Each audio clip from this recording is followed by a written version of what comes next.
আসসালামু আলাইকুম। আজকে আমি বিসিএস চাকরি প্রত্যাশীদের উদ্দেশ্যে কিছু কথা বলবো। বিশেষ করে যারা অনেকবার প্রিলিমিনারি পরীক্ষায় অংশগ্রহণ করেছে কিন্তু কোনোবারই উত্তীর্ণ হতে পারেনি, হয়তো বা এবার হয়নি, পরের বার হবে, এভাবে বয়স ঠিক শেষের দিকে চলে এসেছে। হয়তো একবার দুইবার অংশগ্রহণ করতে পারবে। আর যারা একেবারেই নতুন, যারা ভাবছো যে বিশেষ পিলির প্রস্তুতিটা কিভাবে নিতে হবে, কোন কোন বইগুলো পড়তে হবে, এই উদ্দেশ্যেই মূলত আজকে আমার এই ভিডিওটি। আশা করি ভিডিওটির প্রথম থেকে শেষ পর্যন্ত দেখলে তোমাদের বিসিএস পিলির প্রস্তুতি নিতে অনেক সহজ হবে। প্রিয় শিক্ষার্থীরা, আসলে বিসিএস পরীক্ষা কথা চিন্তা করলেই প্রথমেই আসলে যে জিনিসটি চলে আসে সেটি হচ্ছে একটি ভালো মানের বই, অর্থাৎ কোন বইগুলো পড়তে হবে। তাহলে বুক সিলেকশনের বিষয়টি প্রথমেই চলে আসে। আসলে বিভিন্ন জন বিভিন্ন ধরনের বই সাজেস্ট করে থাকে। এই কারণে অনেক সময় স্টুডেন্টদের মধ্যে একটা বিভ্রান্তি সৃষ্টি হয় যে আসলে কোন বইগুলো পড়বো আর কোন বইগুলো পড়বো না। তবে আমার কাছে মনে হয় যে যারা একটু অল্প সময়ে প্রিপারেশন নিতে চাও বা পিলি পরীক্ষায় উত্তীর্ণ হতে চাও খুব সহজেই, তাদের পুরো বোর্ড বই বা রেফারেন্স বইয়ের চাইতে সামারি আকারে যেই প্রচলিত গাইডগুলো বাজারে আছে সেগুলো পড়লেই বেশি ইফেক্টিভ হবে বা বেশি ফল পাওয়া যাবে।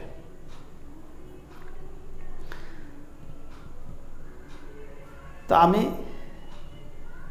আজকে প্রথম পার্টে বিসিএস এর জন্য যে বইগুলো পড়তে হবে সেই বইগুলো আমি আজকে একটু তোমাদের দেখাবো। তো আসলে আমি বলেই দিই আর কি, বিসিএস বাংলা ভাষা ও সাহিত্য এর জন্য তোমাদের প্রফেসর অথবা ওরাকল অথবা MP3 এর যে কোনো একটি বই ভালো মতো পড়লেই হবে। তবে MP3 বইটিতে ব্যাকরণ অংশটি খুব বিস্তারিতভাবে দেওয়া নাই, সেজন্য প্রফেসর অথবা ওরাকল পড়াই ভালো। আসলে বাংলা বিষয়ে অনেকেই অনেক ধরনের বইয়ের কথা বলে থাকে, যেমন বাংলা ভাষা ও সাহিত্য সৌমিত্র শেখর, হায়াত মাহমুদের লেখা কিছু বই, এগুলো রেফার করে থাকে, সাজেস্ট করে থাকে।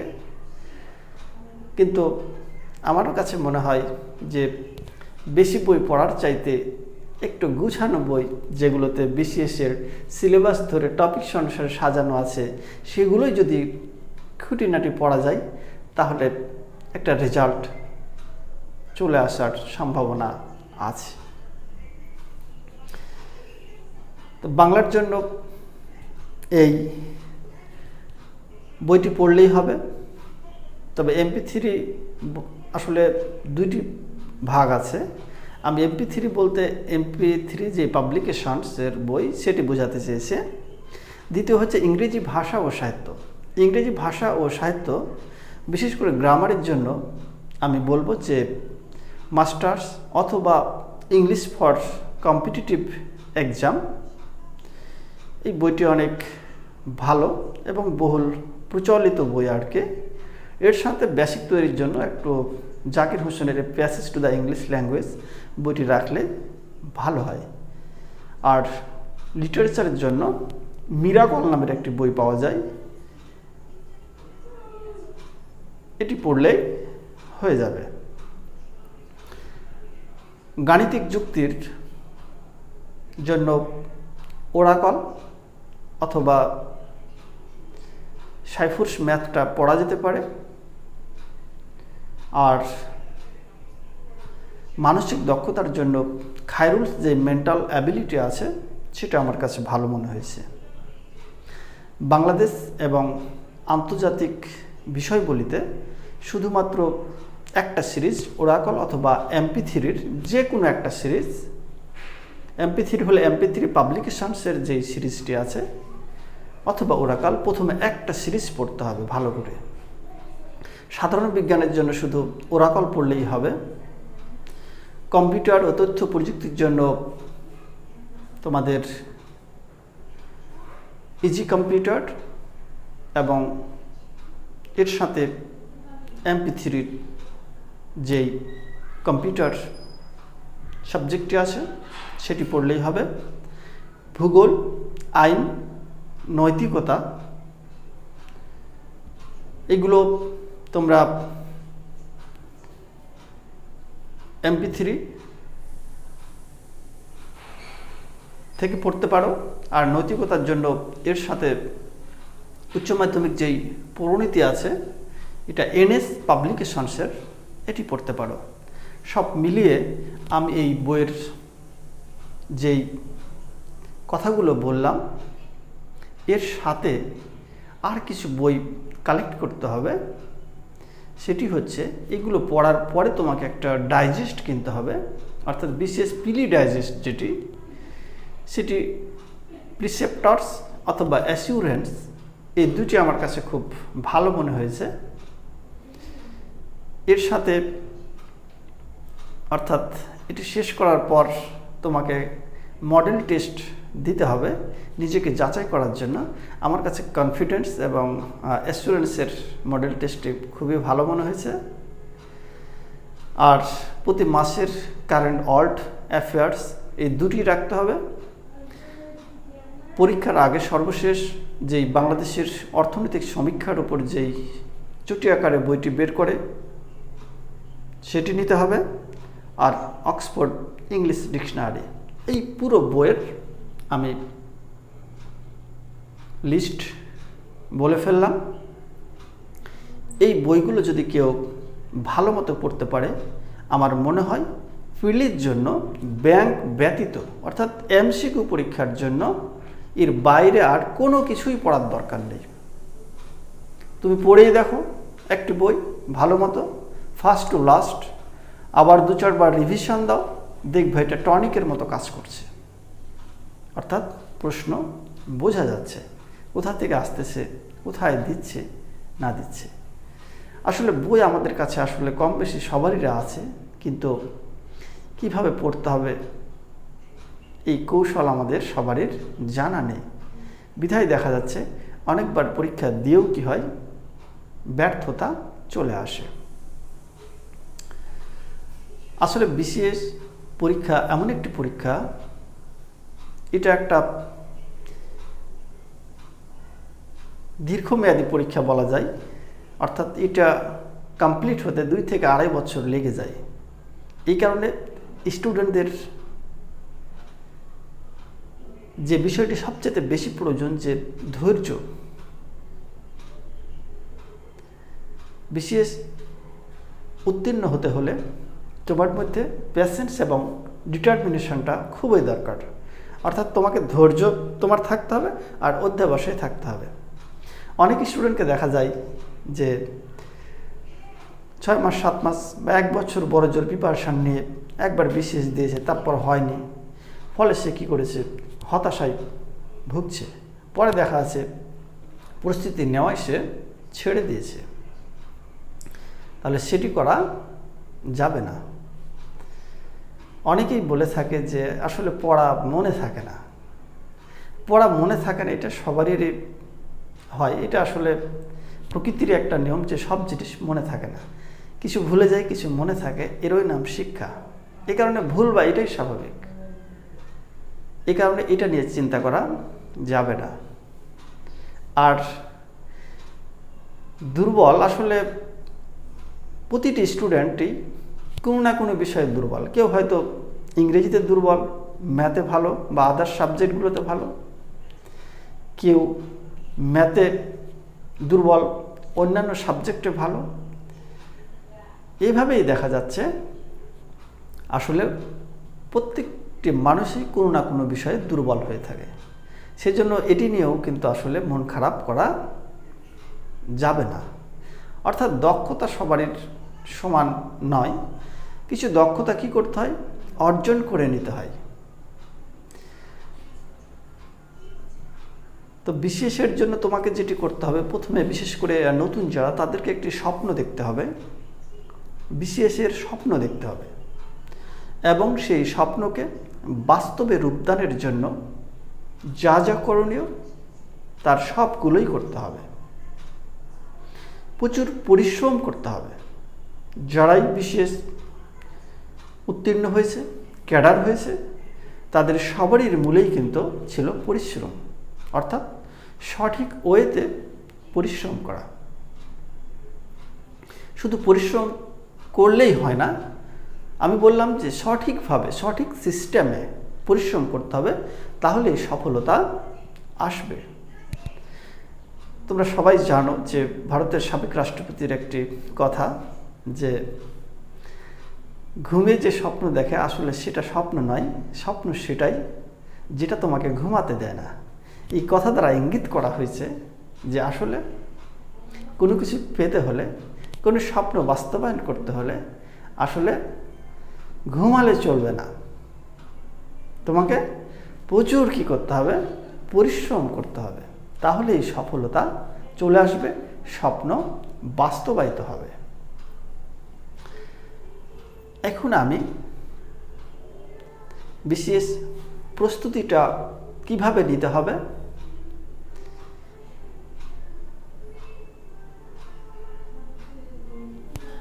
সেগুলো তোমাদেরকে বলবো, আর পরবর্তীতে আমি প্রতিটি বিষয়ের আলাদা আলাদা ভিডিও দেব। বাংলার কিভাবে প্রস্তুতি নিতে হবে, ইংরেজিতে কিভাবে প্রস্তুতি নিতে হবে, আজকে টোটাল প্রাথমিক স্টেপে যেই কাজগুলো করতে হবে সেগুলো সম্পর্কে তোমাদের একটু বলি। প্রথম হচ্ছে যে সিলেবাসটা ডাউনলোড করতে হবে। সিলেবাস, বিশেষের কিন্তু একটা নির্দিষ্ট সিলেবাস আছে। এই সিলেবাসটা অনেক কিন্তু গাইডের প্রথম দিকেই তারা আছে এবং টপিকস ধরে কিন্তু সাজানো আছে, সেখানে পেতে পারো।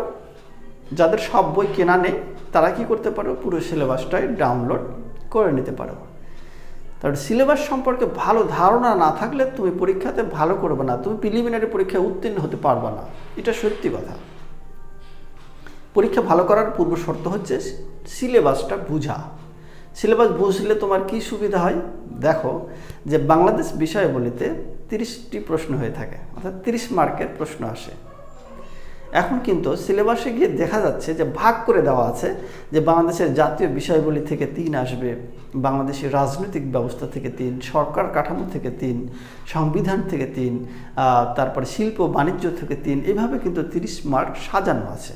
তাহলে তুমি পড়ার ক্ষেত্রেও কি একটা বেনিফিট পাওয়া, যে আসলে আমি এই 3 মার্কের শেষ করলাম, আবার 3 মার্কের শেষ করলাম, এভাবে ভাগ ভাগ করে তুমি পড়াটা সহজেই বুঝতে পারবা। তাহলে এবার এই জন্য কী করতে হবে, সিলেবাস সম্পর্কে ভালো ধারণা নিয়ে তোমাকে পড়ার একটা প্ল্যান তৈরি করতে হবে, এটা প্রথম কাজ। দ্বিতীয় কাজ হচ্ছে যে জব সলিউশন পড়া। এটা আসলে সবাই সাজেস্ট করে থাকে, কিন্তু জব সলিউশন আসলে কিভাবে পড়তে হবে এটা নিয়ে কিন্তু আমরা অনেক সময় একটু সমস্যার মুখোমুখি হয়। সবাই বলে জব সলিউশন পড়ে, কেউ পড়ে পরীক্ষায় উত্তীর্ণ হয়, কেউ পড়ে পরীক্ষায় উত্তীর্ণ হয় না। আসলে আমি আগেই বললাম যে বই সবারই কাছে থাকে, কিন্তু কিভাবে পড়তে হবে সেটি সবাই জানে না। জব সলিউশনের ক্ষেত্রে আমি যেটা বলবো যে বাজারে যে প্রচলিত জব সলিউশন আছে, বিশেষ করে প্রফেসর জব সলিউশন, এটা চলে বেশি আর কি, আমি দেখেছি স্টুডেন্টরা কিনে বেশি আর কি। তো এই ক্ষেত্রে জব সলিউশন পড়ার জন্য তোমাকে যেটা করতে হবে, প্রথমেই জব সলিউশনে দেখবা যে অপশন ক, খ, গ, ঘ থাকে। এই অপশনগুলোতে দাগ দেওয়া যাবে না, এটা প্রথম কথা। তবে এখন সুবিধা হচ্ছে যে সাইডে উত্তরগুলো দেওয়া থাকে, বিধায় দেখা যাচ্ছে আমরা সহজেই চিন্তা করে উত্তরটা বাছাই করতে পারি, তাহলে দাগানো যাবে না। নিচে যে ব্যাখ্যাগুলো দেওয়া আছে সে ব্যাখ্যাগুলো ভালো করে পড়তে হবে। পড়ে লাভ কি? দেখা যাচ্ছে যে হয়তো বাংলাদেশের প্রথম প্রধানমন্ত্রীর নাম কি, এরপরে ব্যাখ্যাতে প্রথম প্রধানমন্ত্রী তো আছেই ব্যাখ্যাতে, তারপর নারী প্রথম প্রধানমন্ত্রী কি, এভাবে অনেকগুলোই কিন্তু তুমি ব্যাখ্যাতে চলে আসবে, অনেক বিষয় সম্পর্কে ধারণা পেয়ে যাবা। আর বিশেষ করে তোমাকে বিশেষ পিলির জন্য খুব গুরুত্বপূর্ণ একটা কথা হচ্ছে যে বিশেষ পিলিতে কি কি পড়তে হবে তার চেয়ে কি বাদ দিয়ে পড়তে হবে সেটি তোমাকে অবশ্যই জানতে হবে, না হলে কিন্তু তুমি পড়ে শেষ করতে পারবে না। বিশেষের যেহেতু সিলেবাসটা অনেক বড় একটা সিলেবাস, তাহলে জব সলিউশন পড়তে গিয়ে দেখা যাচ্ছে এখানে সব ধরনেরই চাকরির প্রশ্ন আছে। এখন দেখা যাচ্ছে রেল মন্ত্রণালয়ের উপসহকারী প্রকৌশলীর প্রশ্ন, অনেক সায়েন্স টার্ম দেওয়া আছে। একজন আর্টসের স্টুডেন্ট, তুমি বুঝো না বা ওগুলো তোমার বিশেষ রিলেটেড না, ওগুলো পড়ার প্রয়োজন নেই তোমার, তাহলে তোমাকে ওটা কি করতে হবে? বাদ দেওয়া শিখতে হবে, অর্থাৎ এটা পড়া যাবে না। টোটাল দেখা যাচ্ছে 80টি প্রশ্নের মধ্যে বা 100টি প্রশ্নের মধ্যে তোমার দেখা যাচ্ছে 20টি প্রশ্ন এই রিলেটেড, এই সমস্ত চাকরির পরীক্ষায় আসার সম্ভাবনা আছে, সেটি তোমাকে কি করতে হবে? দাগিয়ে নিতে হবে। বাকি কি করতে হবে? 60 বা 70টি প্রশ্ন বাদ দিয়ে দিতে হবে। অর্থাৎ বাদ যদি তুমি না দিতে পারো, সবই যদি পড়ো, দেখা যাচ্ছে তোমার পড়তে পড়তে জব সলিউশন 2019 সালের জিডিপি প্রবৃদ্ধির হার কত, বা জনসংখ্যার বিভিন্ন পুরাতন যে জিনিসগুলো আছে বা বিভিন্ন সংস্থার যে প্রধানগুলো আছে এগুলো প্রতিনিয়ত চেঞ্জ হচ্ছে, সেই সময়ের জন্য সেটা নতুন ছিল, তাহলে সেগুলো তোমাকে কি করতে হবে? বাদ দিতে হবে। আসলে সবচেয়ে যেটা বড় কথা সেটা হচ্ছে তোমাকে কৌশলী হতে হবে, শুধু পড়লেই হয় না, বিভিন্ন জায়গায় টেকনিক অবলম্বন করতে হয়, তাহলে কি পড়া মনে থাকে বেশি, পড়তে হয় কম, ফল পাওয়া যায় বেশি। আমি ব্যক্তিগত জীবনেও পড়েছি কম, কাজ হয়েছে বেশি, অর্থাৎ ইম্পর্টেন্ট প্রশ্ন আমি বুঝতে পারতাম, কোনটা বাদ দিতে হবে সেটা বুঝতে পারতাম। তাহলে job solution first to last, এভাবে যেগুলো কঠিন মনে হবে সেগুলো বাদ দিয়ে দাও, দিয়ে ফার্স্ট টু লাস্ট তুমি একবার দেখে আসো এর চেহারাটা, যে এর ভেতরে কি কি আছে, কেমন ধরনের প্রশ্ন আছে, তাহলেই কিন্তু দেখা যাচ্ছে প্রশ্ন সম্পর্কে তোমার একটা ভালো আইডিয়া চলে আসবে। এতে কি হবে? দেখা যাচ্ছে তুমি অপশন বাদ দিয়ে দিয়েও কি করতে পারো? অ্যানসার করতে পারতেছ। অনেক সময় দেখা যায় যে অপশন হটিয়ে, অর্থাৎ অপশন বাদ দিয়ে খ বাদ, গ বাদ, এভাবে বাদ দিয়েও কিন্তু সঠিক অ্যানসারটা নিয়ে আসা যায়। এটা যারা ব্যাপক পড়াশোনা করে তারাই কিন্তু এটা করতে পারে। তবে তোমরা নিশ্চয়ই দেখেছো যে 35তম বিসিএস থেকে 200 মার্কের প্রশ্ন হয়ে থাকে, এবং এই প্রশ্নের প্যাটার্নগুলো একটু আলাদা আগের চাইতে।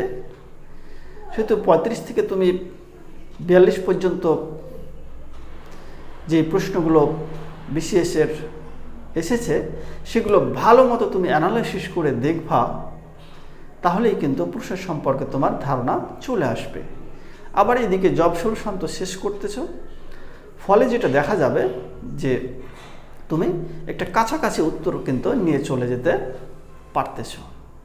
তাহলে জব সলিউশন পড়ার ক্ষেত্রে আমরা কয়েকটা বিষয় ফলো করব। সেটা হচ্ছে যে প্রথমেই আমরা কি করব না, দাগাবো না, ক খ গ অপশনে দাগাবো না, কিন্তু প্রশ্নে দাগানো যেতে পারে। যেটা তোমার কাছে কঠিন মনে হবে সেটা কি করতে পারো, তুমি দাগিয়ে রাখতে পারো, অর্থাৎ প্রশ্নতে দাগাতে হবে, কিন্তু অপশনে দাগা যাবে না। পরবর্তীতে দেখা যায় সেটা পড়তে খুব সুবিধা হয়, যে এগুলো আমি পারছি না। আসলে পারা জিনিস তো সবাই পারে, পারাটা নিয়ে কোনো মাথার দরকার নাই। তুমি নতুন কিছু মেমোরিতে ঢুকাও, তাহলেই দেখবা আস্তে আস্তে তোমার ভোকাবুলারি হোক বা যে কোনো বিষয় কি হচ্ছে, তোমার ইনক্রিজ হচ্ছে, বৃদ্ধি পাচ্ছে, তোমার জ্ঞানের প্রসার ঘটতেছে। তাহলে জব সলিউশন এভাবে শেষ করতে হবে। সব মিলিয়ে যখন একটা ধারণা চলে আসবে, তারপরেই বিষয়ভিত্তিক যেই বইগুলোর কথা আমি বললাম, এই বিষয়ভিত্তিক বইগুলো একটি করে শেষ করতে হবে। এখানে এক একজনের পড়ার স্টাইল আসলে এক এক ধরনের। তবে আমার কাছে মনে হয় যে অঙ্ক ইংরেজিটা রুটিনে আর কি, পড়ার রুটিনে অঙ্ক ইংরেজিটা রেখে প্রতিদিন একটা করে সাবজেক্ট, প্রতিদিন না অর্থাৎ একটা সাবজেক্ট শেষ করব। যেমন আমি অঙ্ক ইংরেজি রেগুলার করতেছি, আর বাংলাদেশ বিষয়গুলিটা আমি 1 মাস বা 1.5 মাসের একটা প্ল্যান নিয়ে কী করলাম, ফার্স্ট টু লাস্ট পড়ে দেখলাম। পড়ার ফলে কিন্তু তোমার একটা ধারণা চলে এসেছে। আর একবার পড়ে আসলে হয় না, বারবার প্র্যাকটিস করতে হয়, বারবার রিভিশন দিতে হয়। তাহলে দেখা যাচ্ছে তুমি কত ভুলবা, অনেক কিছুই কিন্তু তোমার মেমোরিতে গেঁথে গেছে। পড়ার সময় মনে হয় কি সব ভুলে গেছি, কিন্তু পরীক্ষাতে যায় কিন্তু সব মনে চলে আসে। শর্টকাটের কথা তুমি আদৌ চিন্তা করবে না, শর্টকাট বিষয়টা তুমি ভুলে যাও। শর্টকাট মনে রাখবা কখনো সফলতা নিয়ে আসতে পারে না। তোমাকে যে কোনো বিষয় পড়তে হলে কি করতে হবে, বিস্তারিত পড়তে হবে, কোনো টপিক্সের খুঁটিনাটি পড়তে হবে, জ্ঞানের গভীরে প্রবেশ করতে হবে। তাহলেই দেখা যাচ্ছে তুমি পিলিতে আনসার করতে সহজেই পেরে যাওয়া।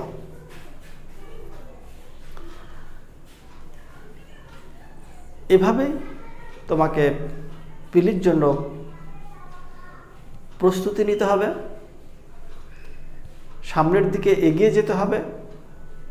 আর বিষয়ভিত্তিক বইগুলো পড়ার শেষ হলে তখন কি করতে হবে, একটি ডাইজেস্ট, আমি যেটি বলেছি একটি ডাইজেস্ট কিনে পড়তে হবে।